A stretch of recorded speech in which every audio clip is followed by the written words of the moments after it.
আইপিএলে আপাতত সুখের সময় কাটাচ্ছে Mohun Bagan super giant. 2024-25 Indian super লিগের পয়েন্ট টেবিলে তারা দ্বিতীয় স্থানে রয়েছে।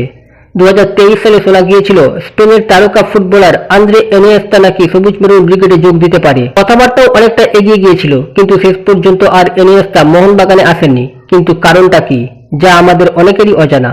আর সেই অজানা বিষয়টি সম্পর্কে আজ আমরা আপনাদের জানাবো। কথাবার্তা আগালেও কেন মোহনবাগানে যোগ দেননি আন্দ্রে এনিয়েস্তা? ফুটবল বিশ্বে আন্দ্রে এনিয়েস্তাকে চেনেন না এমন সমর্থক বোধহয় খুব কমই রয়েছে। সম্প্রতি তিনি আন্তর্জাতিক ফুটবল থেকে অবসর গ্রহণ করেছেন। তারপরে শোনা গিয়েছিল সবুজ মেরুন ব্রিগেডে তিনি যোগ দিতে পারেন। এমনকি এনিয়েস্তাও ইন্ডিয়ান সুপার লিগে খেলতে যথেষ্ট আগ্রহী ছিলেন বলে সূত্রের খবর। তবে কেন তিনি মোহনবাগানে যোগ দিলেন না প্রশ্ন। কিছুদিন আগে ধনরাজ ধ্রুব নামে এক ফুটবল বিশ্লেষক সোশ্যাল মিডিয়ায় একটি ভিডিও আপলোড করেন।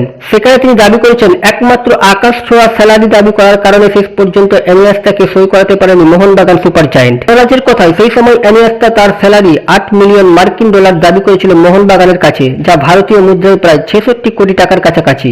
আর গুরুত্বপূর্ণ বিষয় হলো ওই বছর মোহনবাগান সুপার জায়েন্টের মোট বাজেট ছিল 71 কোটি। আর এই কারণে শেষ পর্যন্ত এনিয়েস্তাকে সই করাতে পারেনি মোহনবাগান সুপার জায়েন্ট। তবে ওই বছরই $7 মিলিয়ন সংযুক্ত আরব আমিরশাহীর একটি ক্লাবে যোগ দিয়েছিলেন এনিয়েস্তা।